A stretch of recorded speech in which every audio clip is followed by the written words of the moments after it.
The NBA is very competitive. The fans of certain players won't even sleep at night if you call their favorite players trash.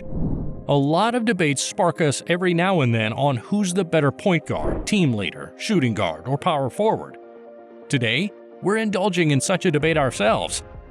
We'll be discussing who's better out of the two, Damian Lillard or Kyrie Irving. Kyrie Irving is the star point guard of the Brooklyn Nets. He is one of the most talked about people in the NBA in recent history, and he is famous for having certain beliefs which are rather controversial. As for his game on the court, he is absolutely phenomenal with the ball in his hand. With his crafty skills on the ball and his shooting technique, his game is just mesmerizing to watch. His body flows so smoothly that you actually think it's music. As for Damian Lillard, he's the main scorer and the star player for the Portland Trail Blazers. He is a certified clutch-time performer. That man can turn anything into a bucket when it's the end of the game. He is amazing at shooting the ball, and his range is limitless.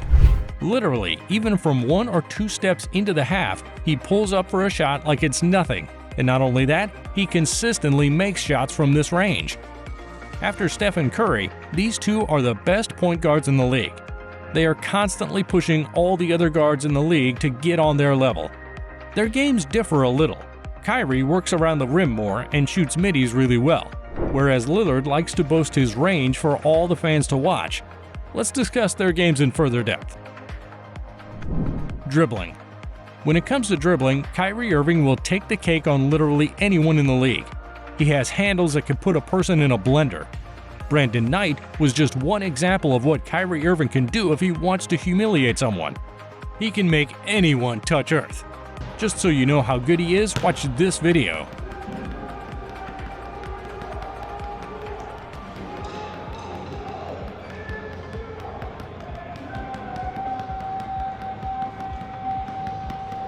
However, at the same time, it's not like Damian Lillard can't dribble.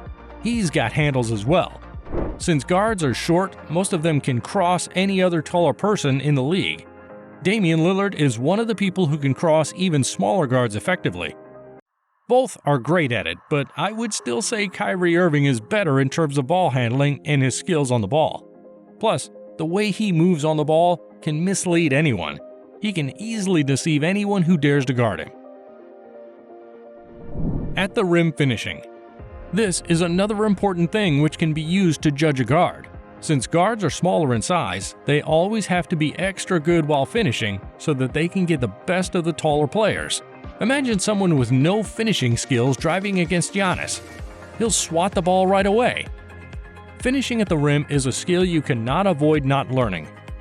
Everyone has to drive to the rim in games. That's one of the easiest buckets you can get as a player. For making your drives unguardable, you will need to be good at finishing so the opponent can't predict your moves easily. At finishing, Kyrie Irving is definitely the better player. He moves like jelly and is able to switch hands like a child's play. He is also good at applying spin to the ball so he can adjust and spin the ball into the basket no matter what part of the backboard his drive hits. He is also able to go up and under with ease. His reverse finishes are also a work of art. Damian Lillard is the better player at dunking the ball when it comes to layups and tough finishes. I think Kyrie Irving takes the cake as he's just too smooth with it. Three-point shooting. Another very important aspect of the modern game is three-point shooting. Guards can no longer survive and keep up with the other team if they can't shoot threes well. For shooting threes, you need countless hours of practice in the gym. I think Damian Lillard is no doubt the better three-point shooter. He can just pull up from anywhere on the court. He's so comfortable in the three that even in huge games like the Game 6 against OKC, he stepped back near half court to cash in a beautiful shot to seal the game. It doesn't matter where he is on the court, he can definitely pull up with ease. Kyrie Irving is also a great three-point shooter, but not anywhere near in terms of range. One interesting fact is that overall throughout their careers, Kyrie Irving has had a better three-point percentage than Damian Lillard. But if you watch the game and know about the impact Lillard's shots have on the game, you'll have the same opinion as me. Mid-range shooting. Talking about mid-range shooting, both are great shooters from inside the D. it is very important to be able to shoot the ball extremely well in order to get the best of the opponent team. Out of the two, Kyrie is a better overall mid-range shooter. I say this because he has different types of fadeaways, step back, turnaround shots, along with off-balance shots and floaters in his arsenal, whereas Damian Lillard hasn't been able to consistently hit all of these shots that often. Lillard is great at throwing floaters at the rim, and I'd even say he's better than Kyrie at that, but that's it. Talking about percentages, Kyrie has a better shooting percentage when compared to Damian Lillard. Off-ball movement. Off-ball movement is another important aspect of the game because you can't have the ball in your hands all the time. So really, it's useless to have you on the team if you can't get into positions from where you can receive the ball and get into a comfortable spot.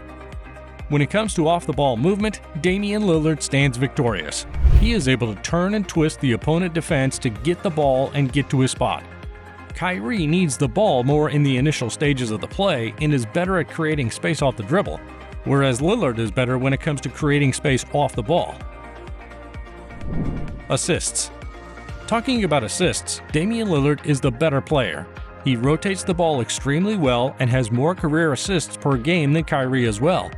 Kyrie's game is such that he needs to be at the center of the play in order for him to perform extremely well. Apart from these things, there are other factors as well which can determine the better player. One of these factors is clutch performance.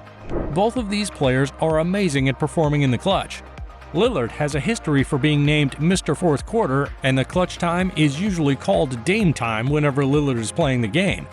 However, on the other hand, we have Kyrie, who has hit arguably the most clutch shot in the history of the NBA over Stephen Curry in the final minutes of Game 7 of the 2016 Finals. Kyrie is so great at performing in the clutch that even the GOAT, LeBron James himself, has admitted that the plays in the clutch were designed so that Kyrie could score more, since he's the better player in that situation. So on that factor, it will always be a debate. Same goes for leadership. No one knows who is better at both of these things, and there will always be debate. That also goes for literally everything else in this list. Sports are all about debate, and there's no fun if there's nothing to fight over. So what do you think? Who's the better leader and better clutch performer out of the two? Who's the better player? Discuss in the comments and let us know.